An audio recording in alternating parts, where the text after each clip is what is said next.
través de mis errores conocí la humildad, haciendo un pacto con el cielo. Yo soy el documentalista. Álvaro llevaba años sin poner los pies en el pueblecito de Galicia donde creció. Pero la grave enfermedad que sufría su padre le obligó a desplazarse a la zona rural donde se crió para darle un último adiós. Por desgracia, su padre tenía las horas contadas. Angustiado por el ambiente familiar que había en la que antes fue su casa, decidió salir a pasear para despejarse un poco. No le importó que ya hubieran pasado las 2 de la madrugada. Tenía que separarse de sus hermanos, unos insensibles que, como parásitos, y con su padre aún con vida, se repartían la herencia como hienas, despedazando la carroña. Distraído y con la mente en otro lado, caminaba por los abandonados caminos que llevan a la ermita del pueblo. Una pequeña iglesia que se cerró varios años atrás por el grave deterioro que había sufrido su tejado en una lluvia de granizo. La ermita antes era la última escala en la procesión del pueblo, que finalizaba llevando a la imagen de un Cristo desde la iglesia que había cerca de la plaza hasta allí. Pero cada vez eran menos los habitantes de la comarca y el pueblo parecía una fantasmagórica visión de lo que Álvaro recordaba de su niñez, por lo que la ermita nunca fue restaurada.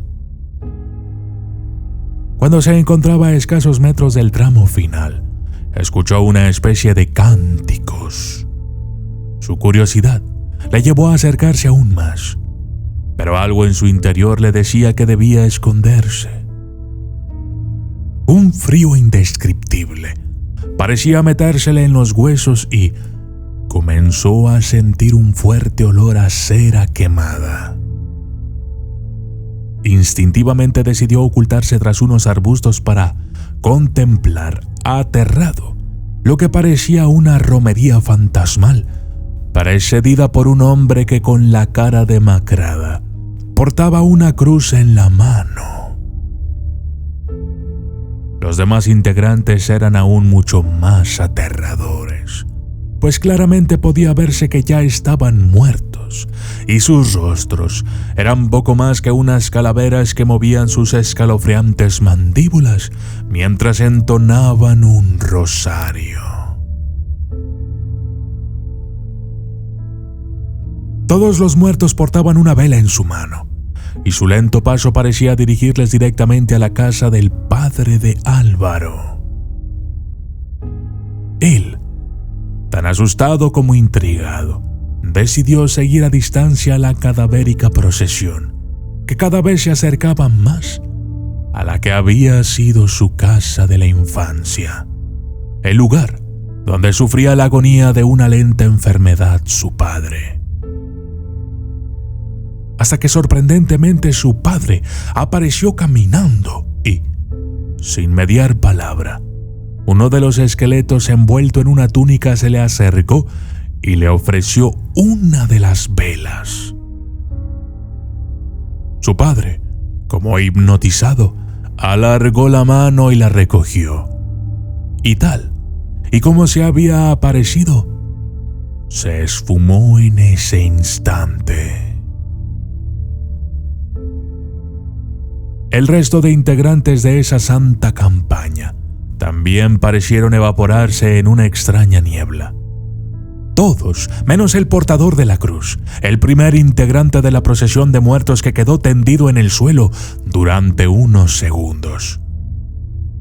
Pasado ese tiempo se levantó, y con la cara totalmente descompuesta por el cansancio, y como si su misma vida fuera gradualmente absorbida por la compañía de los muertos, como un sonámbulo comenzó a caminar en dirección al pueblo. Álvaro estaba tan petrificado por el miedo que no podía moverse. Solo el grito desgarrador de una de sus hermanas le despertó del shock en el que se encontraba. Casi sin darse cuenta había caminado siguiendo a la Santa Campaña hasta escasos metros de la casa de su padre, y el grito confirmó sus más temidas sospechas. La procesión de muertos había venido a reclamar el alma de su padre. Corrió tan rápido como pudo hasta la habitación donde yacía el cuerpo de su padre ya sin vida. Prácticamente toda la familia se encontraba con él en el momento en que el alma abandonó su cuerpo.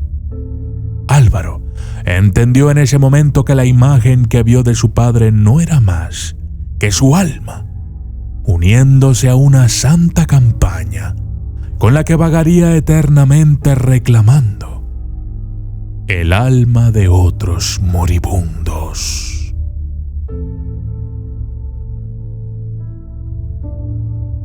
Yo soy el documentalista y esto fue la Santa Campaña. Saludos especiales para Joel Ernesto Aguilar Cruz, José Torre, Seix, Mitzel Elena Polanco Ruiz, Esteban Alvarado, El Salvador Express, Adilene Neri, Alejandra Duarte, Graciela Reyes, Mauro, Niar Lauliet y Vaneric. Gracias y hasta la próxima.